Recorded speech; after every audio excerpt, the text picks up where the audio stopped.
Everybody I know who's gotten into the wind industry has gotten in because we want to be part of the solution.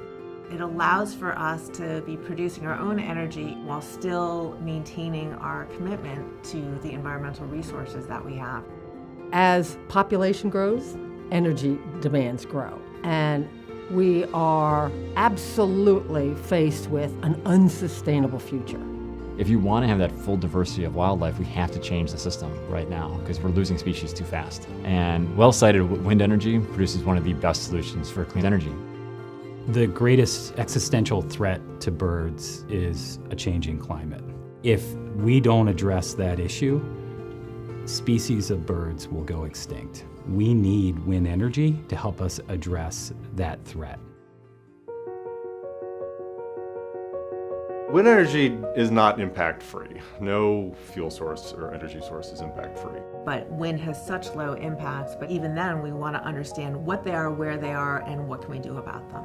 The goal of AWWI is to make sure that the wildlife issues are addressed so thoroughly that they do not become a constraint on the expansion of wind energy in a responsible way. 10 years ago, when studies happened, they were isolated. They were little individual, almost academics who were working on little problems here and there, but solutions were not widespread. So really, we have to reduce, minimize, and avoid the impacts that we would have on our wildlife by putting wind energy in the right places and operating them in the right way.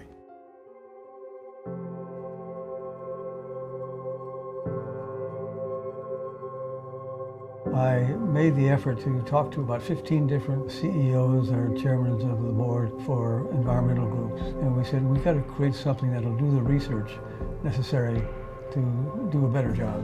Through AWWI, and especially with the platform of developing science, we were able to come to solutions.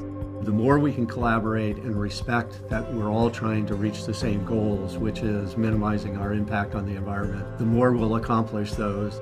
State agencies are going to continue to need the best possible information, and they're going to need partnerships to both help set a research agenda as well as to discuss about what the findings mean.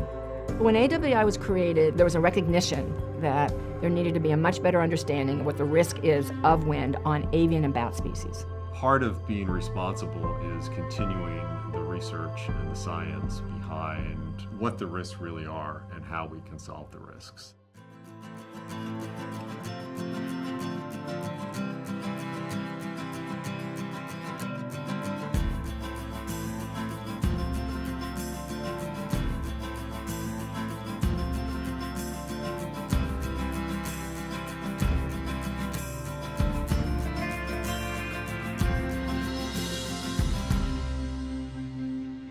We're just heading up through the wind park here, headed to our Eagle Observation Tower. That's part of our program to minimize our eagle takes here at Top of the World.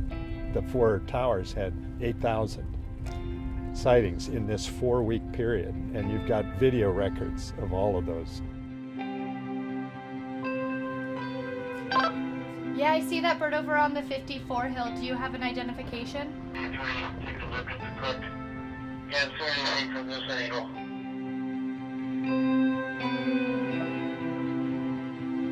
We see the site here as almost like a testing lab for either technology developers or the wind industry in general. Those things that are tested here then can be applied to other parts of the country, other wind farms. AWWI is able to connect with the academic community, the consultant community, the people who have the technical and field expertise that we can work with to design the studies, to make sure that the studies are meeting the standards required by the scientific community and the regulatory agencies. We want believable, good science that's credible and independent. That's the only way to make this happen and move this whole issue forward.